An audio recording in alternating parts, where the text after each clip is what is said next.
નમસ્કાર વિદ્યાર્થી મિત્રો, આજના વિડિયો લેક્ચર નંબર 6 ની અંદર કુલમના નિયમ પર આધારિત એમસીક્યુ અને સંપાદનાના સિદ્ધાંત પર આધારિત એમસીક્યુ ની આપણે ચર્ચા કરવાના છે. જેમાંનો પ્રથમ પ્રશ્ન જે તમને પીડીએફ ફાઇલ મોકલી છે એનો એમસીક્યુ નંબર 47 કે 2 માઇક્રોકુલમના 2 વિદ્યુત ભારોના સ્થાન સદિશો અનુક્રમે વેક્ટર r બરાબર 2i caret plus 3j caret અને માઇનસ k કેરેટ મીટર છે. r2 બરાબર 3i cap minus 5j cap plus k cap metre છે. તો આ બંને વિદ્યુત ભારો વચ્ચે લાગતું કુલમ બળનું મૂલ્ય ખાલી જગ્યા થાય. અહીંયા મૂલ્ય પૂછ્યું છે, દિશાનો કોઈ ઉલ્લેખ છે નહીં.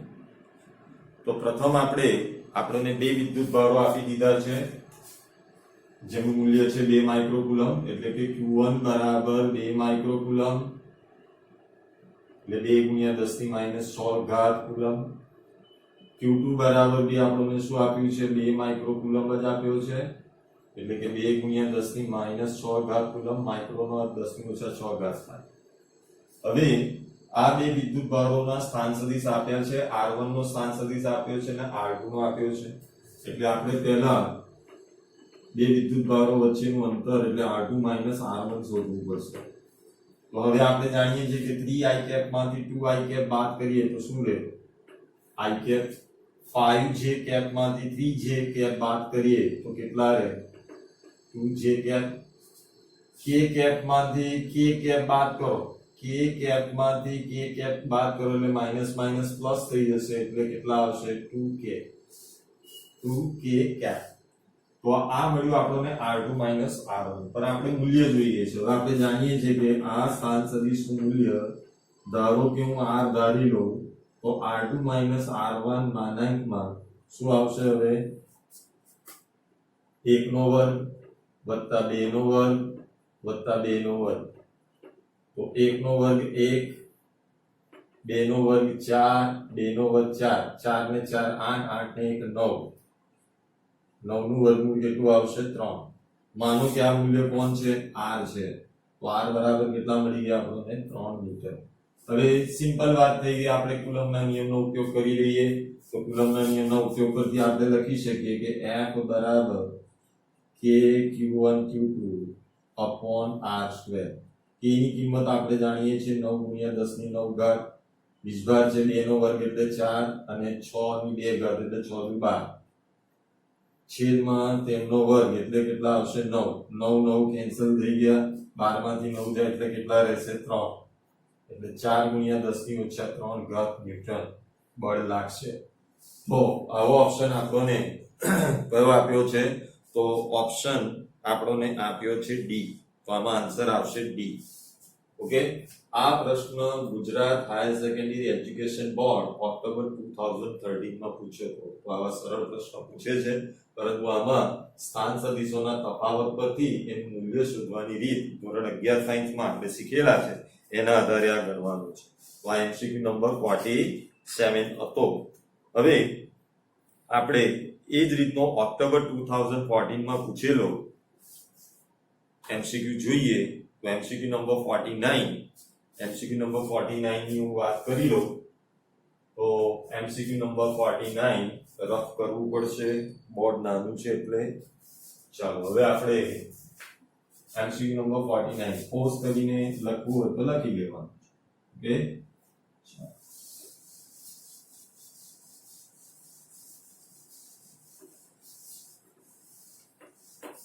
એમસીક્યુ 49 પ્લસ 6 માઇક્રોકુલમ અને 3 માઇક્રોકુલમના 2 વિદ્યુત ભારોને એકબીજાથી 100 સેમી દૂર રાખ્યા છે.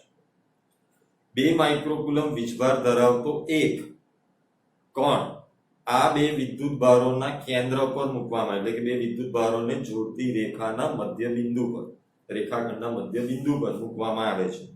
તો આ 2 માઇક્રોકુલમ વીજભાર પર લાગતું પરિણામી વિદ્યુત બળ કેટલું હશે? તો એમસીક્યુ નંબર 49 માં પહેલા આપણે એક આકૃતિ ડ્રો કરી લેવી પડશે. તો 2 વિદ્યુત ભારો હું ધારી લઉં છું. આ છે QA અને આ છે QB.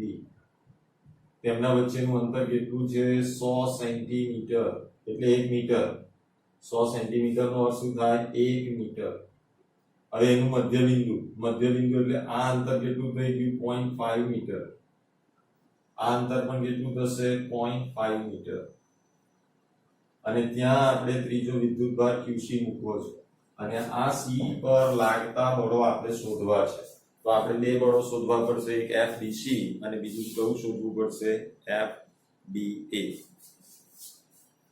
સોરી આને હું B કહી દઉં અને આને C કહી દઉં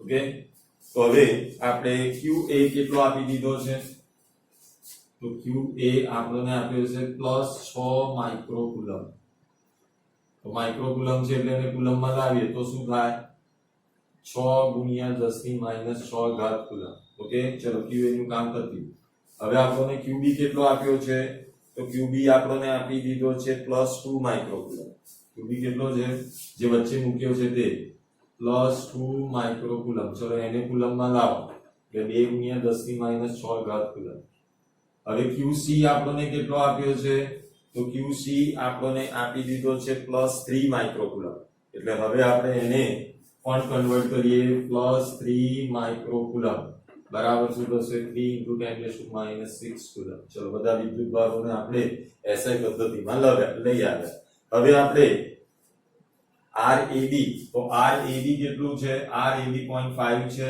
RBC પણ કેટલું છે 0.5 છે કારણ 100 સેમી લંબાઈ અંતર પર બે વિદ્યુતભારો હતા અને બે વિદ્યુતભારોની મધ્ય બિંદુ પર આપણે મૂક્યું છે તો બંને ને 2 વડે ભાગી નાખીએ એકને તો કેટલા આવશે 1/2 કરો એટલે 0.5 આવશે ઓકે એટલે RAB અને RBC RAB બરાબર છે RBC બરાબર છે 0.5 મીટર ઓકે કુલ અંતર 100 સેન્ટીમીટર હતું 100 સેન્ટીમીટર બરાબર 1 મીટર થાય અને મધ્ય બિંદુ પર મૂકીએ એટલે આ બેના સરખા ભાગ પડે કોઈ રોકેટ સાયન્સ નથી સમજી શકાય એવી વાત છે હવે +2 માઇક્રોકુલમ પર એટલે કે બિંદુ B પર મૂકેલા +2 માઇક્રોકુલમ પર લાગતું પરિણામી બળ આપણે શોધવું છે તો એ માટે સંપાતપણાના સિદ્ધાંત અનુસાર વેક્ટર FB બરાબર વેક્ટર FBA એટલે કે A બિંદુ પર રહેલા વિદ્યુતભાર વડે લાગતું બળ વત્તા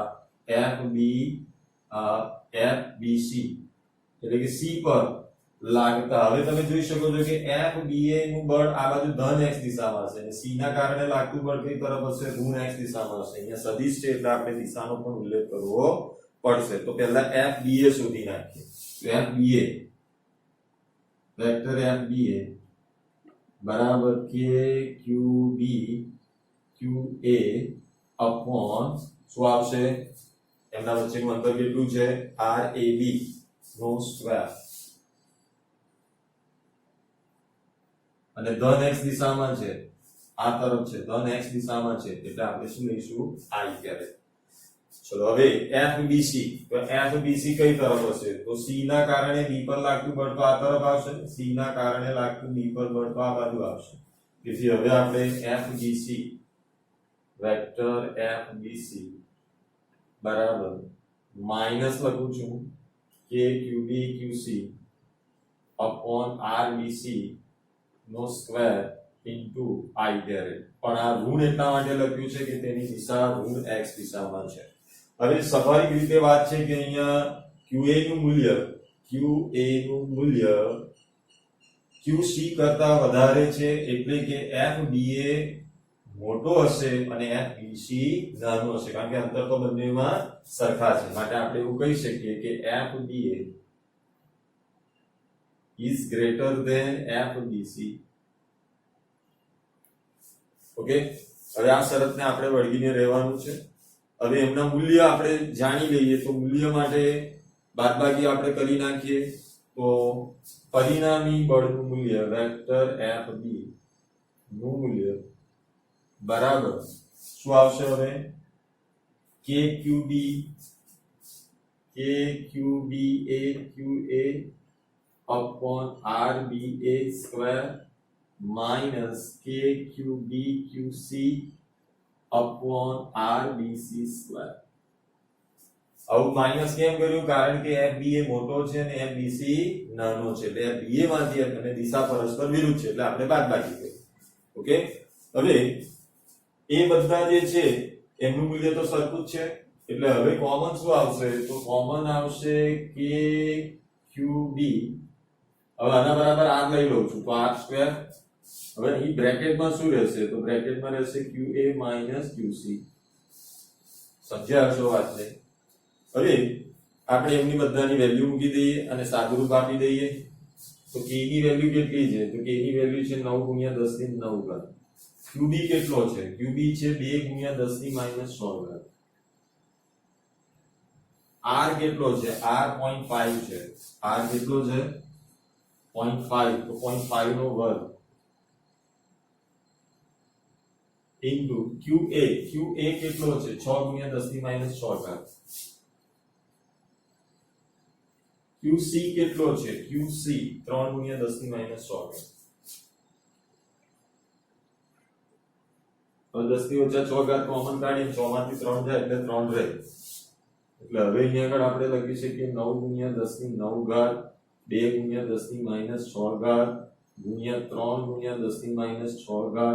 0.5 નો વર્ગ થશે 0.25. હવે આપણે એનું કેલ્સીની મદદથી સાદુરૂપ આપી દઈએ તો 3 દુ 6, 6 નવા 54, 54 ભાગ્યા 0.25 કરો. 6 ને 6 12, 12 માંથી 9 જાય એટલે ઘાત રહેશે કેટલી? -3. હવે આપણે સાદુરૂપ આપીએ તો 216 ગુણ્યા 10⁻³ ઘાત આવશે. 10⁻³ ઘાત છે એટલે એને 1000 વડે ભાગી નાખીએ એટલે 0.216 ન્યૂટન. તો તમને આવો ઓપ્શન કોઈ આપ્યો હશે તો આપણને એ ઓપ્શન આપ્યો છે, ઓપ્શન બી છે. ઓકે, હવે આપણે AIEEE 2004 માં પૂછેલો એક MCQ જોઈએ. તો હું થોડી વાર રવા દઉં છું, પોઝ કરીને લખવું તો લખી દઉં. ઓકે, AIEEE 2004 માં પૂછેલા પ્રશ્નની હવે આપણે ચર્ચા કરીએ. આ બધા કુલમ્બના નિયમ અને સંપાતપણાના સિદ્ધાંત પર આધારિત જ આજે આપણે મુદ્દો પસંદ કર્યો છે. એક ચોરસના ચારે શિરોબિંદુઓ પર સમાન વિદ્યુતભાર -q અને તેના કેન્દ્ર પર q વિદ્યુતભાર મૂકેલ છે. જો તંત્ર સમતોલનમાં હોય તો q નું મૂલ્ય કેટલું? ઓકે, ફરી એક વખત, એક ચોરસના ચારે શિરોબિંદુ પર સમાન વિદ્યુતભાર -Q અને તેના કેન્દ્ર પર q વિદ્યુતભાર મૂકેલ છે. જો તંત્ર સમતોલનમાં હોય તો q નું મૂલ્ય કેટલું હશે?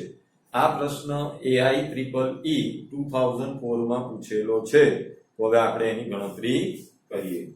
પ્રશ્ન નંબર તમને આપેલો છે, જે PDF ફાઇલ છે એમાં નંબર છે 50. તો પહેલા આપણે ચોરસ લઈ લઈએ.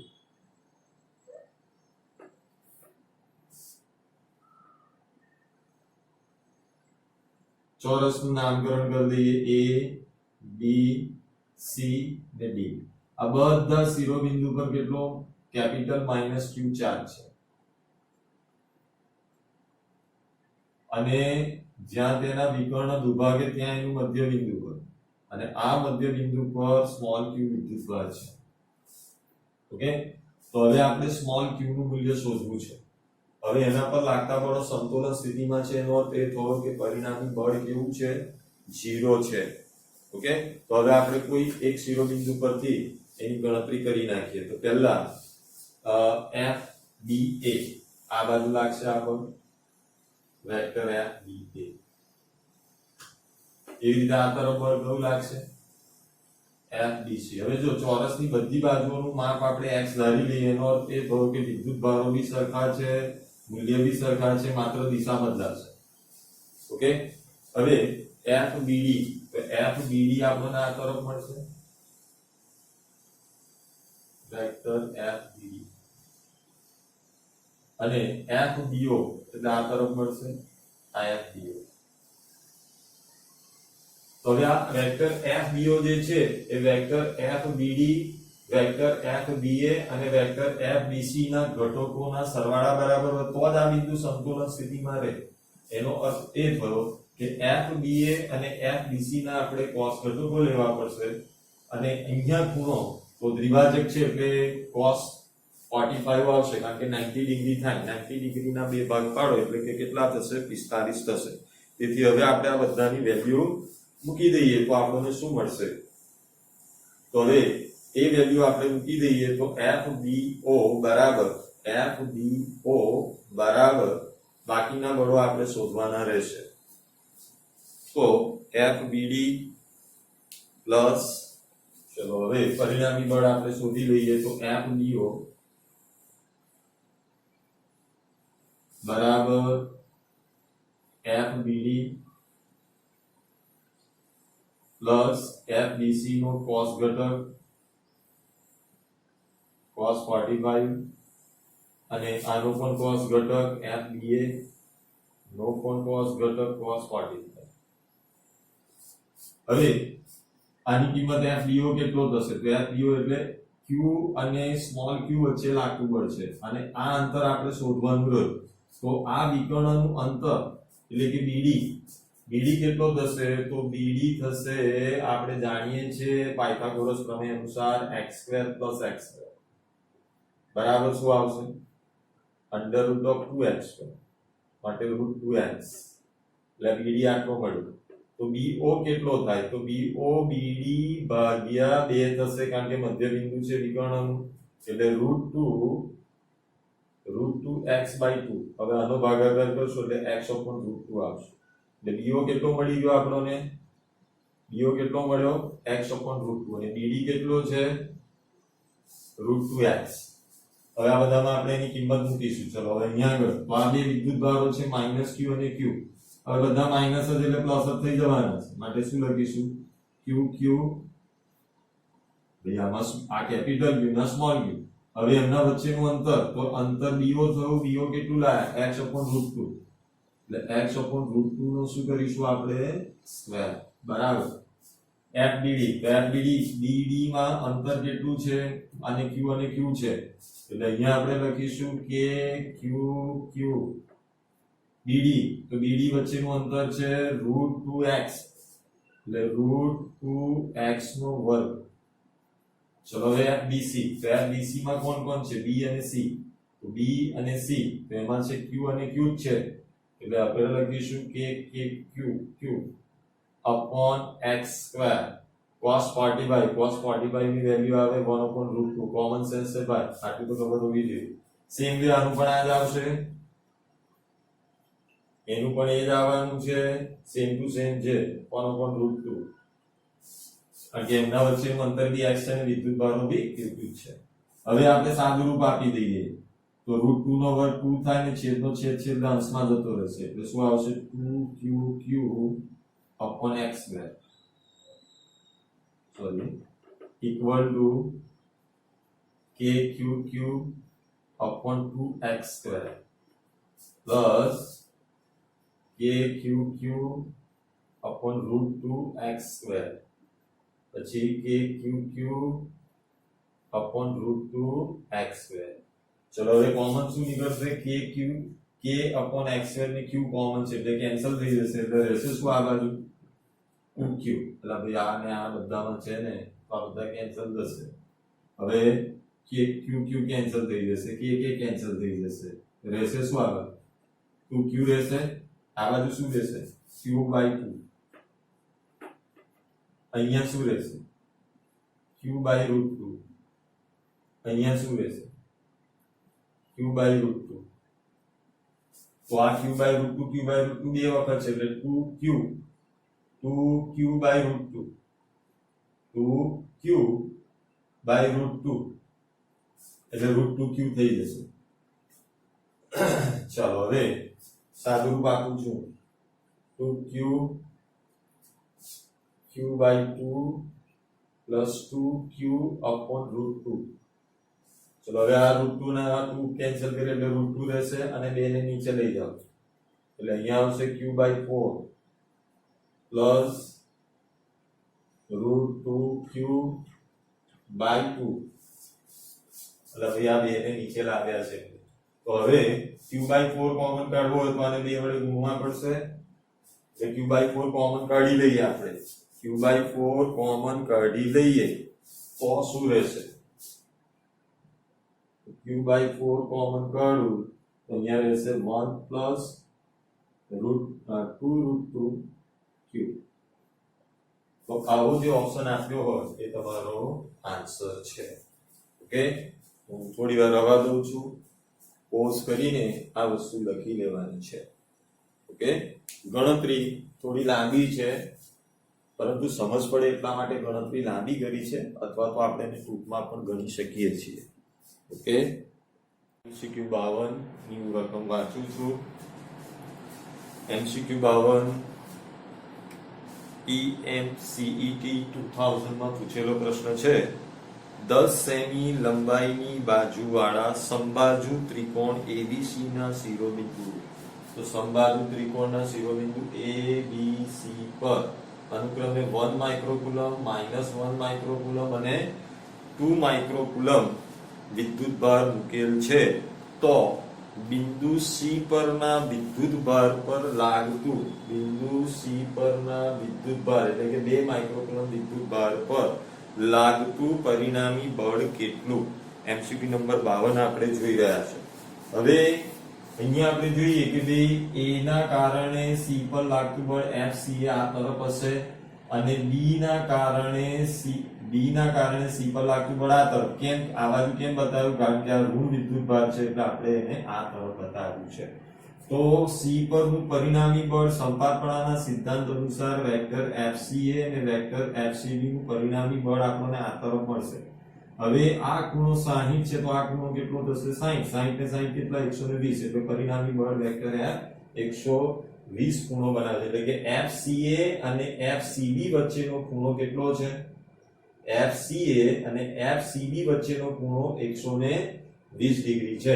તો હવે આપણે સંપાતપણાના સિદ્ધાંતનો ઉપયોગ કરી પહેલા FCA તો FCA એટલે કે KQCQA/RA K ની કિંમત છે 9 × 10 ની 9 ઘાત C ની કિંમત છે 2 × 10 ની -6 ઘાત QA ની કિંમત છે 10 ની -6 ઘાત અંતર એમના વચ્ચેનું 10 સેમી આપ્યું છે એને મીટરમાં કરો એટલે 10 × 10 ની -2 ઘાત નું વર્ગ સાદુરૂપ આપશો એટલે 1.8 મીટર આવશે એવી જ રીતે FCB બરાબર KQCQB/R². K ની કિંમત 9 × 10 ની 9 ઘાત ગુણ્યા QC ની કિંમત 10 ની -6 ઘાત QB ની કિંમત 2 × 10 ની -6 ઘાત અને તેમના વચ્ચેનું અંતર કેટલું આપ્યું છે 10 સેમી એટલે 10 × 10 ની -2 ઘાત મીટરમાં લાગે 1.8 મીટર હવે સંપાતપણાના સિદ્ધાંત અનુસાર આ બે સદિશો FCA અને FCB નો આપણે સરવાળો કરીએ તો આપણે જાણીએ છીએ કે a² + b² + 2ab cos θ √ આપણે આ જાણીએ તો એના આધારે આપણે લખી દીધું FCA² + FCB² + 2FCA FCB cos 120 કઈ રીતે કે આ ખૂણો 60 આ ખૂણો 60 તો 60 ને 60 120 એટલે આ બે સદિશો વચ્ચેનો ખૂણો 120 હવે એની કિંમત મૂકી દઈએ તો 1.8 નો વર્ગ 1.8 નો વર્ગ 2 1.8 ગુણ્યા 1.8 cos 120 - 1/2 આ 2 કેન્સલ થાય એટલે -1/2 નો સ્ક્વેર આવશે આ બે વાર છે એટલે 2 1/8 હવે બે માંથી એક વાર થાય એટલે 1.8 સ્ક્વેર બરાબર એનું વર્ગમૂળ કરો એટલે 1.8 મીટર એટલે તમને ઓપ્શન આપ્યો છે B તો પ્રશ્ન નંબર 52 માં આન્સર B આવશે હવે આપણે પ્રશ્ન નંબર 53 જોઈએ જે AIEEE 2003 માં પૂછેલો છે પહેલા હું રકમ વાંચું છું ત્રણ વિદ્યુતભારો -Q1 +Q2 અને -Q3 ને આકૃતિમાં દર્શાવ્યા પ્રમાણે મૂકેલા છે તો -Q1 વિદ્યુતભાર પર લાગતા વિદ્યુત બળનો x ઘટક શોધો તો અહીંયા આપણે આકૃતિમાં જોઈએ તો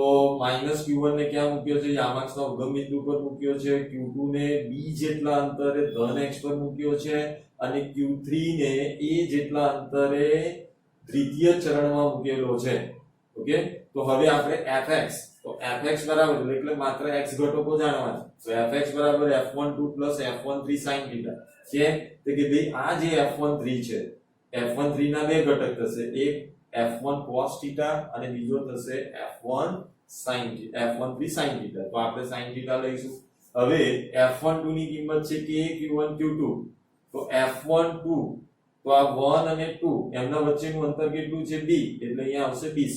એવી રીતે આ 3 અને 1 તો એમના વચ્ચેનું અંતર કેટલું આપ્યું છે આપણને a એટલે આપણે લખીશું કે Q1 Q3 upon a square sin theta. હવે આ બંનેમાંથી કોમન શું નીકળે છે? તો બંનેમાંથી કોમન છે કે Q1. તો કે Q1 ને કોમન કાઢ્યા તો અહીંયા શું રહેશે? Q2 by b square, અહીંયા રહેશે Q3 by a square sin theta. હવે આ અચળ છે એટલે ઇઝ પ્રોપોર્શનલ ટુ. તો તમને આવો ઓપ્શન આપ્યો હશે તો ઓપ્શન નંબર તમને બી આપ્યો છે Q2 by b square plus Q3 by a square sin theta. Okay, હવે એના જેવા બીજા દાખલાઓ આપ્યા છે જે તમે પ્રેક્ટિસ કરજો. નેક્સ્ટ પીરિયડ ની અંદર આપણે વિદ્યુત ક્ષેત્ર અને વિદ્યુતભારના વિદ્યુત ક્ષેત્ર પર ચર્ચા કરીશું અને એના પર આધારિત એમસીક્યુ ની હું ચર્ચા કરીશ. એટલે કે next video lecture NEET GUJCET ની અંદર આપણે કયા ટોપિકનો અભ્યાસ કરવાના છે? વિદ્યુત ક્ષેત્ર, વિદ્યુતભારનું વિદ્યુત ક્ષેત્ર. ઓકે, પહેલા એની સમરી થોડી ઝડપથી યાદ કરીશું ને પછી એના પરથી અટપટા જે એમસીક્યુ હશે અને આગળની એન્ટ્રન્સ એક્ઝામો, બોર્ડ એક્ઝામોમાં પૂછેલા પ્રશ્નો હું બોર્ડ પર કરાવીશ. ઓકે, ત્યાં સુધી તમે બધા પોતાની ટેક કેર રાખજો. ઓકે, અને સારી મહેનત કરજો. Best of luck. Bye bye.